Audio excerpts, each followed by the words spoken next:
Bonjour, je suis Dominique Camara, je suis psycho-énergéticien et j'ai choisi de vous parler aujourd'hui de l'ancrage, de la reconnexion et de la protection. Alors pourquoi?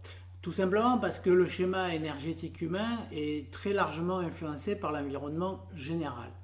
L'humain est en fait comme une antenne posée sur la Terre et qui évolue dans un champ énergétique ou magnétique à la fois théorique et cosmique.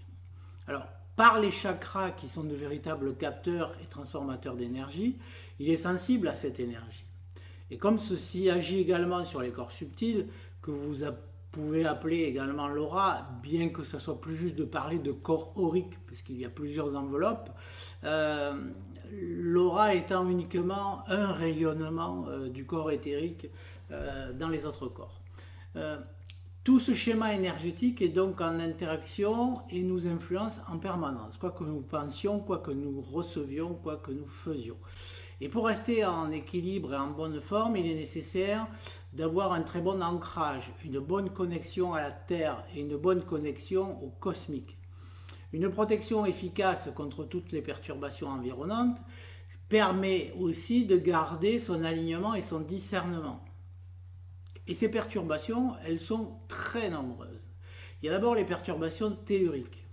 La Terre vit sans nous, avant nous, après nous, et donc elle a ses propres réseaux énergétiques qui peuvent être trop forts pour nous et créer quelquefois ce qu'on appelle un point pathogène, et soit faire descendre le taux vibratoire, soit être trop fort, et donc dans ces cas-là provoquer un malaise ou une maladie.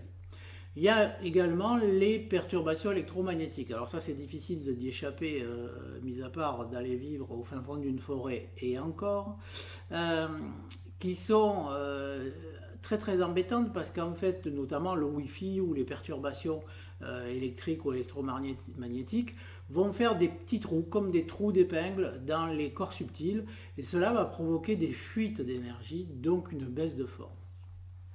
Autre pollution auquel on est très souvent confronté, c'est les ondes de forme. Alors là, c'est simplement un objet ou un bâtiment qui a une forme qui n'est pas très positive, et en fait, ça va perturber la circulation des énergies.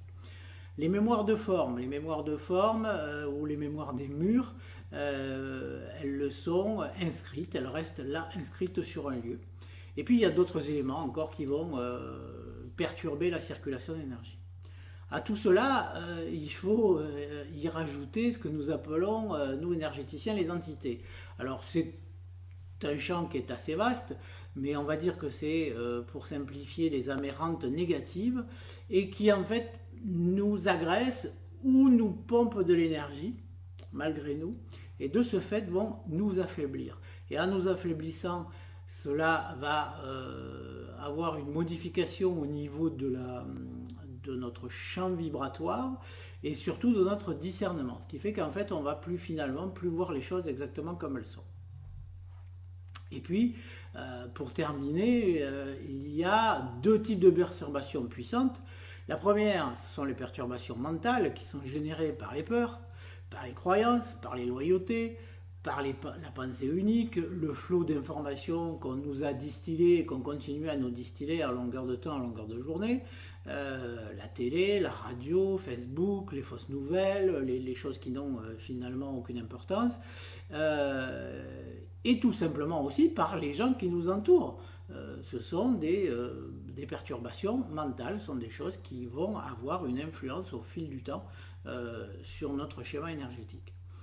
Les liens de pensée permanente, c'est-à-dire qu'à partir du moment où quelqu'un pense à vous de façon récurrente, de façon négative, parce que c'est de la colère, parce que c'est une situation qui n'est pas acceptée, parce qu'il y a de la jalousie, à partir du moment où il y a ces pensées négatives, là aussi, on va être sujet, alors moi j'appelle ça un sort mental, pour vous donner à peu près l'idée de l'impact énergétique que ça peut avoir. Et puis évidemment, il y a les perturbations émotionnelles qu'on génère nous-mêmes, c'est-à-dire par les émotions qui sont générées en permanence, qui sont contenues, qui ne sont pas exprimées, ou les émotions qu'on va nous envoyer vers nous, qu'on projette vers nous. Par exemple au travail, quelqu'un qui va arriver le matin au bureau, déjà en faisant la gueule, forcément ça envoie vers nous une énergie négative. Donc tout ça, on complique un petit peu l'environnement énergétique, et à partir de là, on peut constater que tout ça a une répercussion sur nous, et que cette répercussion, elle est négative. Alors évidemment, je ne parle ici que ce qui est négatif. Heureusement, c'est contrebalancé par des éléments positifs, et dans toutes les perturbations que j'ai passées en revue tout à l'heure, il y a aussi le côté positif, il y a aussi des entités positives, il y a des présences, il y a des mémoires positives, il y a des endroits où on se sent bien, il y a des bonnes vibrations telluriques, cosmiques, etc. Tout ça doit s'équilibrer, mais à partir du moment où c'est la partie négative qui prend le dessus, on aura une répercussion qui va influencer notre schéma énergétique vers le bas, et donc faire descendre le taux vibratoire.